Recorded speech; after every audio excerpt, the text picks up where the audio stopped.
नमस्कार, मैं सिरांधा आप सभी दर्शकों का अन्नदाता कार्यक्रम में स्वागत करती हूं। किसान बहुत परिश्रमी होते हैं। वो खेतों में जी तोड़ मेहनत करते हैं, जो अनाज, फल और सब्जियां उगाते हैं। हमारे देश की अर्थव्यवस्था का लगभग समूचा भार उन्हीं के कंधों पर ही है। ऐसे ही भारतीय किसानों को खेती बाड़ी से जुड़ी हुई बहुत सी नई, रोचक और लाभकारी जानकारियां देने के लिए हर रोज सुबह हम आपके साथ आते हैं। तो चलिए कार्यक्रम शुरू करने से पहले देखते हैं क्या है आज के अन्नदाता में। मूंगफली की फसल से किसान ने कमाई अच्छी आय।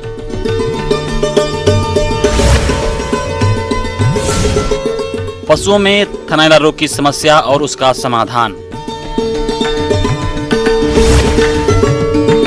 अपने राज्य में इस साल वर्षा काफी अच्छी हुई है और खरीफ की फसलों की पैदावार भी किसानों को अच्छी मिल रही है। आज हम आपको गांव बलेखड़, जिला जयपुर के प्रगतिशील किसान भीवाराम यादव से मिलवाने जा रहे हैं, जो मूंगफली की सफल खेती करके काफी खुश नजर आ रहे हैं। तो इन्होंने किस प्रकार से की मूंगफली की खेती, आइए जानते हैं खुद इन्हीं से।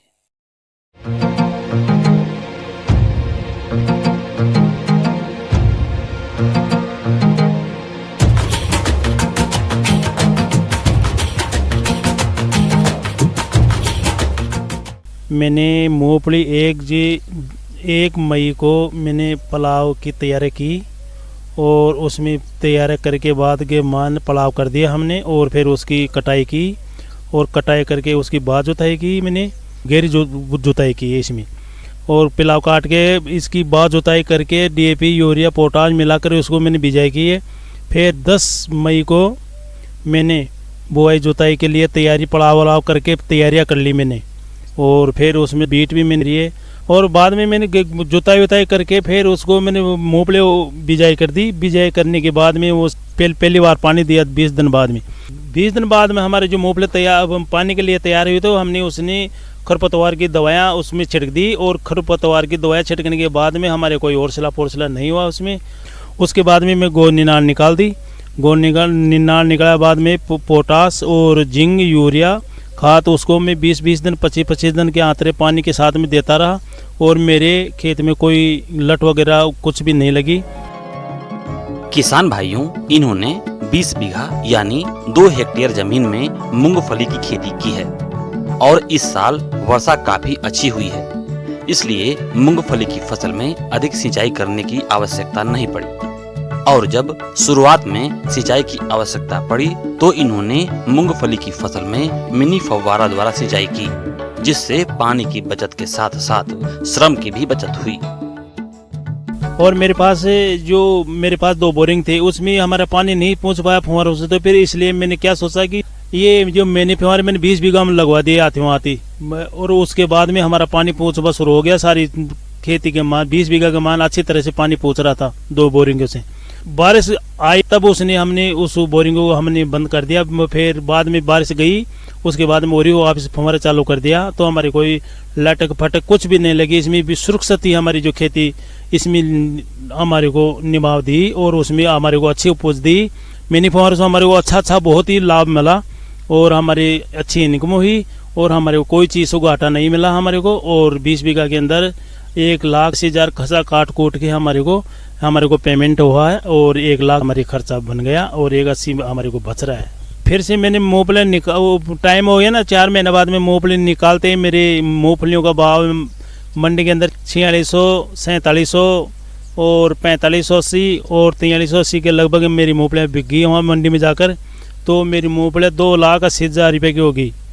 60 कुंटल मूंगफलियाँ 3 कुंटल भी गए एवरेज से मूंगफलियाँ हमारी निकली। 2 हेक्टेयर में मूंगफली की फसल से इन्हें कुल 60 क्विंटल उत्पादन मिला। इन्होंने अपने उत्पाद को औसतन 4,666 रुपए प्रति क्विंटल के हिसाब से मंडी में बेचा। इस प्रकार से इन्हें 60 क्विंटल मूंगफली से 2,80,000 रुपए की कुल आय प्राप्त हुई।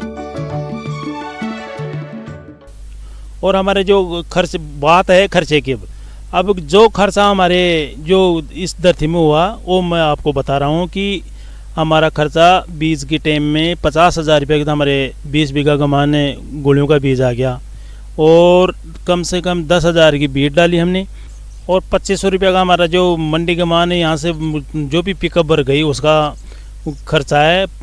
एक पिकअप का 500 रुपये लेता है। मेरी 5 पिकअप गई हैं, उसने 2500 रुपये की पिकअप हो गया, किराया हो गया। यदि इनकी 20 बीघा मूंगफली की खेती में खर्च की बात करें तो मूंगफली की फसल में बीज 50,000 रुपए, बीट 10,000 रुपए, खेत तैयार करने में 15,000 रुपए, उर्वरक पर 5,000 रुपए, सिंचाई पर 2,000 रुपए, मूंगफली की खुदाई पर 10,000 रुपए, थ्रेसिंग पर 5,500 रुपए और किराया 2,500 रुपए आया। इस प्रकार से कुल खर्चा 1 लाख रुपए आया। अब इनके कुल लाभ की बात करें तो 20 बीघा मूंगफली की फसल से कुल आय 2,80,000 रुपए मिला। इस आय में से कुल खर्चा 1 लाख रुपए निकाल दें तो शुद्ध लाभ 1,80,000 रुपए प्राप्त हुए। इस आय के अलावा इनके पास मूंगफली का चारा भी है।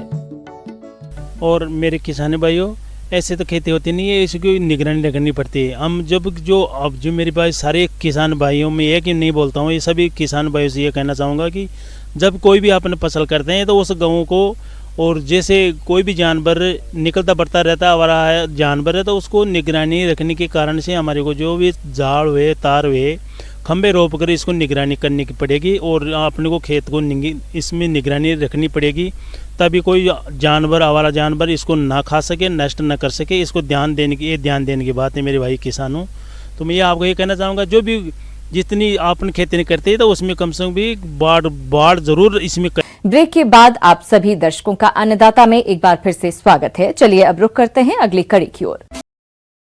हमारे किसान भाई दुधारू पशुओं का पालन करके अच्छा लाभ कमाते हैं, लेकिन कभी कभी उनके पशुओं में थनैला बीमारी के कारण पशुओं के थन खराब हो जाते हैं और दुग्ध उत्पादन में कमी आ जाती है।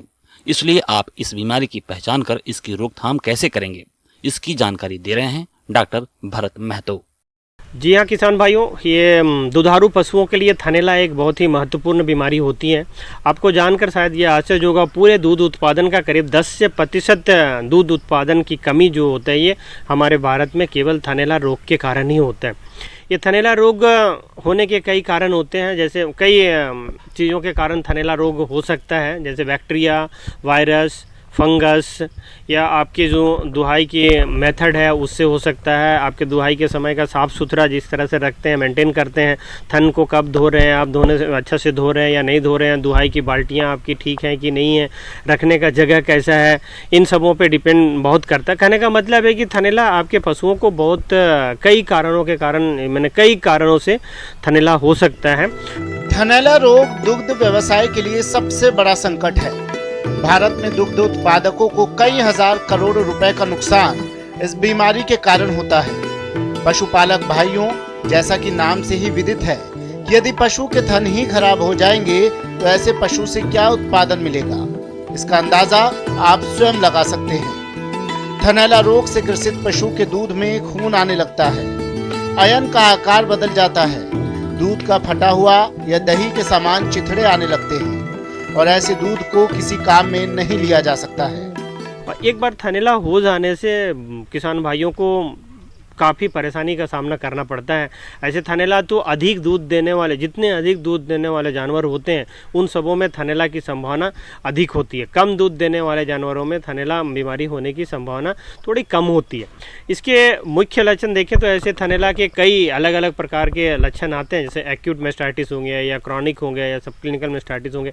इस तरह से कई भागों में हम बांट सकते हैं, पर जो सबसे महत्वपूर्ण लक्षण है उन सबों को मैं आपको बताता हूँ। जैसे शुरुआती समय में आप देखेंगे थन में एक सूजन दिखाई पड़ती है, धोने के समय में गाय थोड़ी छटपटाने लगेंगी, बहुत आसानी से बांट में हाथ नहीं लगाने देंगी। हाँ, बांट का जो ये पे थन के आसपास का जो टेम्परेचर है, बॉडी टेम्परेचर से थोड़ा सा अधिक गर्म लगेगा। थोड़ा दो हाथ अगर देंगे तो आपको महसूस होगा कि वहाँ का थोड़ा सा टेम्परेचर बढ़ा हुआ है, जिससे बांट में या छीमी में जिस टीट की तरफ मेस्टाइटिस का इन्फेक्शन ज़्यादा होगा वहाँ पर अगर आप हाथ लगाते हैं तो धोते समय में वो काफ़ी दर्द का महसूस होता है, जिससे गाय छटपटाने लगेंगी। दूध उत्पादन में अचानक कमी होगा। दूध के साथ कभी कभी छोटे छोटे छटके या छोटे छोटे जो फ्लैक्स हैं वो आपको आएंगे। दूध जब आप छान के रखते होंगे तो उसमें छन्ना पत्र में आपको दिखाई पड़ेगा दही जैसा छोटे छोटे जमाव पैदा होंगे। तो आप ये कई अलग अलग तरह के लक्षण अगर आ रहे हैं तो आप समझ जाइए कि आपके पशुओं में कहीं ना कहीं ये थनैला के लक्षण आ रहे हैं। इसके अलावा कभी कभी देखा जाता है कि दूध के साथ खून के छोटे छोटे धब्बे भी आते हैं और दूध का कलर भी थोड़ा मटमैला होने लगता है। कभी अगर मटमैला ना भी हो तो खून के छोटे छोटे क्लॉट्स कर सकते हैं, जैसे ब्लड क्लॉटिंग से आपके खून के साथ में आते हैं। तो ये अलग अलग स्टेजेस हैं मैस्टाइटिस के, तो सभी मैस्टाइटिस के ही फॉर्म में। दूध व्यवसायी पशुपालकों के लिए थनैला एक चुनौती से कम नहीं है। थनैला रोग से पशुपालकों को बहुत हानि होती है। इसको समय पर पहचान कर पशु चिकित्सक की मदद से तुरंत इलाज करवाना चाहिए। अगर बहुत ज़्यादा स्टेज मतलब आगे बढ़ गया, थनैला के से काफ़ी अधिक प्रभावित है थन, तो उस स्थिति में हम लोग इंट्रामस्कुलर और इंट्रा मेमरी मतलब बांट में भी चढ़ाने के लिए एंटीबायोटिक का इस्तेमाल करते हैं और मांस में भी एंटीबायोटिक का इस्तेमाल करते हैं, जिससे रिजल्ट जल्दी आता है। तो किसान भाई, जैसे ही शुरुआती लक्षण आने लगेंगे आप निश्चित तौर पे अपने आसपास के पशु चिकित्सकों से संपर्क करके उचित दवा चलाएं। साथ साथ इससे बचाव की भी जो सावधानियाँ, बचाव के लिए जो सावधानियाँ बरतनी चाहिए उस पर भी हम लोग बहुत ज़्यादा ध्यान देने के लिए सलाह देते हैं। किसान भाइयों, अगर उस पर आप ध्यान नहीं देंगे तो केवल दवा के द्वारा आप थनैला को पूरी तरह से अपने फार्म से या अपने घर में जो कुछ पशु रखे हैं उनसे बचाव पूरी तरह से नहीं कर सकते। यदि थनैला रोग का समय रहते बचाव कर लिया जाए तो इससे होने वाले नुकसान से बच सकते हैं। तो थनैला रोग की रोकथाम हेतु जरूरी है कि पशुशाला की नियमित साफ सफाई करते रहें। थनों की सफाई नियमित रूप से करनी चाहिए। थनों का समय समय पर निरीक्षण करते रहना चाहिए। इन सभी बातों पर ध्यान देते हैं तो निश्चित तौर पे मैस्टाइटिस से आप लोग निजात पा सकते हैं और इससे जो हानि होती है। अपने राज्य में बैंगन की खेती बड़े पैमाने पर की जाती है और इस फसल से अच्छी पैदावार मिले, इसके लिए बैंगन की फसल में कौन कौन से कार्यों को करें, इस बारे में जानकारी के लिए देखिए हमारी ये खास रिपोर्ट। आज जो हम बात करने वाले हैं आपसे, तो बैंगन की जो अभी फसल लगी हुई है उसमें कुछ जो प्रबंधन हमारे लिए आज बहुत ज़रूरी है उनके बारे में हम आपसे चर्चा करने वाले हैं। तो अभी हम देखा जाए मेनली कि अभी वर्षा ऋतु ख़त्म हुई है और अब सर्दी ऋतु जो है वो स्टार्ट हुई है। तो इस समय खेत में जो है खरपतवार की मात्रा बहुत ज़्यादा हो जाती है। कि खरपतवार जो ज़्यादा मात्रा में हो जाते हैं, इसकी वजह से क्या होता है कि खेतों में पर्याप्त वायु संचार नहीं हो पाता है। तो इसलिए हमें सबसे पहले खेत जो खरपतवार जितने भी हमारी फसल के अंदर लगे हुए हैं उनको हमें अच्छे से निकालना है। और या तो हम उनको हाथों से निकालें तो ज़्यादा अच्छा है। हाथों से निकाल कर उन्हें हमें खेतों से बाहर की साइड कहीं भी गड्ढा करके वहाँ पे डालना है। उसके बाद हमारा जो उर्वरक की हम बात करेंगे कि अब हमने हमारा खेत बिल्कुल सफाई हो गया, हमारे खेत में बिल्कुल सफाई हो गई है। अब हम उसमें क्या करेंगे कि जो उर्वरक की हमारी मात्रा है, मेनली जो नाइट्रोजन है हमारा, उसको हम अप्लाई करेंगे हमारे फील्ड में। तो नाइट्रोजन को हम ब्रॉडकास्ट भी कर सकते हैं, छिड़काव विधि के द्वारा दे सकते हैं, या फिर जो हमारे पौधे हैं उनके जड़ क्षेत्र में हम रिंग बनाकर भी आसानी से दे सकते हैं, ताकि जो पौधा है वो उसकी जड़ क्षेत्र को आसानी से नाइट्रोजन मिल जाए, जिससे पौधा उचित वृद्धि कर सके। पौधारोपण के 20 दिन पश्चात और फूल लगने के समय 20-20 किलोग्राम नाइट्रोजन को बुरकाकर फसल में 2 बार देना चाहिए। संकर किस्मों में यह मात्र 30-30 किलोग्राम प्रति हेक्टेयर से प्रयोग करें। याद रहे, उर्वरकों का प्रयोग करते समय खेत में नमी जरूर होना चाहिए। तो नमी जितनी खेत में हम देखें, पहले हम खेत में जाकर देखें कि नमी कितनी उपलब्ध है, उसी के आधार पे हम सिंचाई करें। फल और शाक का कीट, यह बैगन की फसल का मुख्य और खतरनाक कीट है। शुरुआत में इसकी छोटी गुलाबी सुड़ियां पौधे की गोप में छेद करके अंदर से तंतु खाती है और बाद में फल में छेद कर अंदर ही अंदर फलों को खाती है। प्रभावित फलों के ऊपर बड़े छेद नजर आते हैं और खाने योग्य नहीं होते हैं। तो ये इसका एक प्रकोप है। यहीं से फिर ये जो कीट होता है तने के माध्यम से अंदर चला जाता है और फिर ये जब फूल पौधे वो फल वाली अवस्था जब होती है हमारी फसल की, तो वहीं से ये जो कीट है, इसकी जो इल्ली होती है, वो फल के अंदर भी चली जाती है। कीट प्रकोप की शुरुआती अवस्था में 5% नीम एक्सट्रैक्ट 50 ग्राम प्रति लीटर की स्प्रे करें। 10 से 15 दिन के अंतराल के बाद यह स्प्रे दोबारा करें। नर्सरी लगाने से 1 महीने बाद नाइट्रोजोफॉस 20 मिलीलीटर प्रति 10 लीटर पानी की स्प्रे करें। 10 से 15 दिन के अंतराल के बाद यह स्प्रे दोबारा करें। इसके कंट्रोल के लिए मेनली तो हमने जो आपको बताया कि जो पौधे आपको ऊपर से मुड़े हुए दिखाई देते हैं उनको हमें तोड़कर अलग कर देना चाहिए। उसके बाद हम क्या कर सकते हैं इसके अंदर कि जो ये जो इल्लियाँ होती है या इनके जो एडल्ट होते हैं, वयस्क होते हैं, उनके नियंत्रण के लिए हम लाइट जो ट्रैप होता है, प्रकाश प्रपंच जिनको हम कहते हैं, उसका उपयोग कर सकते हैं ताकि इसके वयस्क को हम नियंत्रण कर सके और ये अंडे ही ना दे सके। तो ये भी एक इसके कंट्रोल के लिए कारगर उपाय साबित होता है। इसके बाद केमिकल की हमारा बारी आती है कि केमिकल कौन सा स्प्रे करें। तो अगर ज़्यादा मात्रा में प्रकोप होता है तो ही हम केमिकल को अनुशंसित करते हैं कि आप केमिकल का उपयोग करिए। तो इसके लिए मेनली इंडोक्साकार्ब नाम की दवाई आती है जिसे 1 ml प्रति लीटर के हिसाब से हम स्प्रे करते हैं। इसके बाद हमारी अब बारी आती है कि जो रोग होते हैं कि बैंगन के मेनली ऐसे कौन से रोग हैं जो बहुत ज़्यादा हानि करते हैं उत्पादन में। तो एक बहुत ही ज़्यादा भयंकर बीमारी जो है बैंगन में वो लिटिल लीफ की लगती है। तो कंट्रोल के लिए सबसे पहले तो ऐसे जो पौधे दिखाई देते हैं हमको जितने भी खेत के अंदर, उन सभी पौधों को हम उखाड़ें, उनका अच्छे से जो है बाहर खेत के बाहर उनको नष्ट करें। इनका जो रोग वाहक होता है वो मेनली कीट, रस चूसक कीट होते हैं। तो इसके नियंत्रण के लिए हमें रस चूसक कीटों का ही कंट्रोल करने की आवश्यकता पड़ती है। तो इसके लिए हम इमिडाक्लोरोपिड जो दवाई होती है लीटर पानी में मिलाकर उसका स्प्रे करेंगे तो इन कीटों का कंट्रोल जो है वो आसानी से इनका नियंत्रण हो सकता है, जिसकी वजह से इस बीमारी से भी हमको छुटकारा मिल सकता है। मौसम के अनुसार प्रबंधनों पर ही टिकी है आपकी खेतीबाड़ी, इसलिए मौसम पूर्वानुमान और उस पर आधारित साप्ताहिक कृषि सलाह इस प्रकार है। ग्रामीण कृषि मौसम सेवा कोटा से भेजे गए मौसम पूर्वानुमान रिपोर्ट के आधार पर बारिश नहीं होने से शुष्क मौसम और बादल छाए रहने की संभावना है। 6 से 9 किलोमीटर प्रति घंटे की गति के साथ उत्तरी पश्चिमी उत्तर पूर्वी हवाओं की संभावना है। अपेक्षित अधिकतम तापमान 33 से 35 डिग्री सेल्सियस और अपेक्षित न्यूनतम तापमान 17 से 19 डिग्री सेल्सियस होगा। अधिकतम सापेक्ष आर्द्रता 58 से 64 और न्यूनतम सापेक्ष आर्द्रता 30 से 36% के बीच होगी। ऐसे में किसान भाई खरीफ फसलों की कटाई पूरी करें और रबी फसलों की बीज की तैयारी करें। किसानों को मिट्टी में खरीफ फसलों के अवशेषों को मिलाने की सलाह दी जाती है। यह मिट्टी की उर्वरता को बढ़ाता है।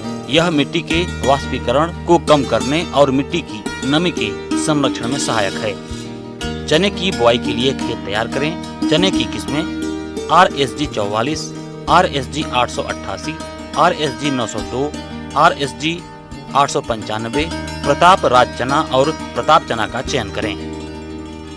सरसों की बुआई पूरी कर लें। सरसों की किस्में हैं RGN 73, बायो 902, आशीर्वाद, RH 9304, RH 9802, RH 8812, DRMRI 31। बुआई से पहले बीज को मैंकोजेब 2.5 ग्राम या कार्बेंडाजिम 1 ग्राम प्रति किलोग्राम बीज की दर से उपचारित करना चाहिए। चित्रित बग बीज के संरक्षण के लिए बुआई से पहले इमिडाक्लोप्रिड 5 ग्राम प्रति किलोग्राम बीज की दर से उपचारित करना चाहिए। सरसों में बुआई के तुरंत बाद और अंकुरण से पहले ऑक्सीडायरल 90 ग्राम या पेंडिमेथिलिन 1 किलोग्राम सक्रिय तत्व प्रति हेक्टेयर की दर से 700 लीटर पानी में घोल बनाकर छिड़काव करें। लहसुन की फसल की बुआई के लिए उन्नत किस्में हैं यमुना सफेद, लावा, मलेवा और स्थानीय किस्मों का चयन करें। बीज दर 5 क्विंटल प्रति हेक्टेयर होनी चाहिए। किसान भाई चारे की फसल के लिए बरसीम की बुआई कर सकते हैं। बरसीम की उन्नत किस्मों में मिसकावी और वर्धन है। बुआई के लिए 6 से 7 किलोग्राम प्रति बीघा बीज उपयोग करें। चारे की अधिक उपज के लिए बुआई से पहले 5 किलोग्राम नाइट्रोजन और 8 किलोग्राम फास्फोरस प्रति बीघा दें।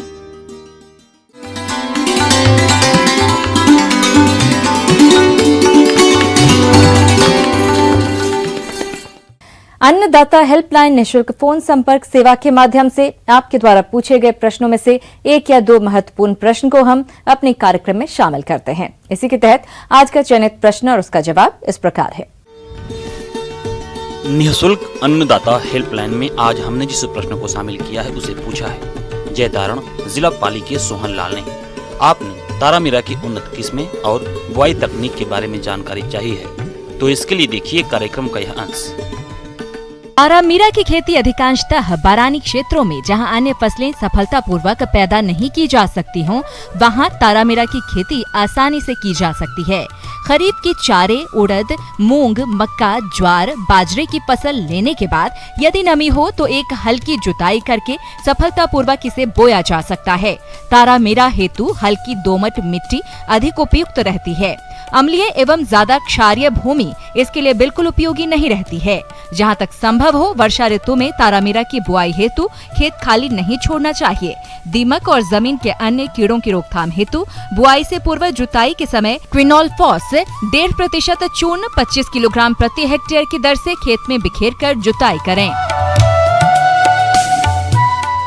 तारामीरा की किस्मों की अगर हम बात करें तो RTM 2002, RTM 314, RTM 1351 जो कि जोबनेर तारा के नाम से भी जाना जाता है, और RTM 1355 जिसको कि ज्वाला तारा के नाम से जाना जाता है। ये प्रमुख उन्नत किस्में हैं जिनकी बिजाई करने से आप अपनी अच्छी पैदावार ले सकते हैं।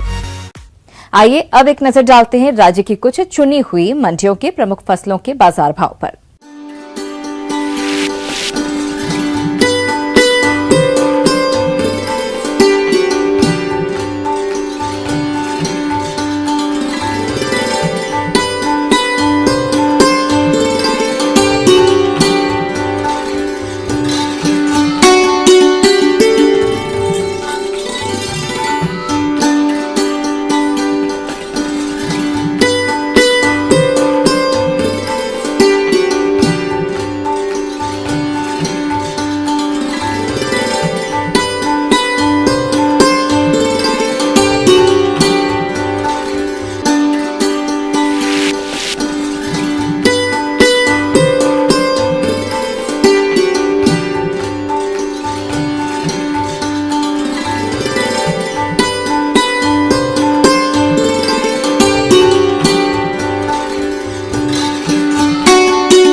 किसान भाइयों, अन्नदाता आपकी सेवा के लिए संकल्परत है। कृषि संबंधित समस्या और सुझावों के लिए आप हमें इस पते पर संपर्क कर सकते हैं। प्रोड्यूसर अन्नदाता, news 18 Rajasthan, Ramoji film city, Hyderabad 501512। साथ ही आप हमें ईमेल भी कर सकते हैं। हमारा ईमेल है p18annadatarajasthan@nw18.com। इसके अतिरिक्त आप हमें निःशुल्क हेल्पलाइन नंबर 18004192-155 पर सोमवार से शनिवार सुबह 10 बजे से शाम 4 बजे के बीच संपर्क कर सकते हैं। किसान भाइयों, अब समय हो रहा है आपसे विदा लेने का, तो हमारी पूरी अन्नदाता टीम को दीजिए इजाजत। कल फिर आपसे मुलाकात होगी कृषि संबंधित कुछ और महत्वपूर्ण जानकारियों के साथ। नमस्कार।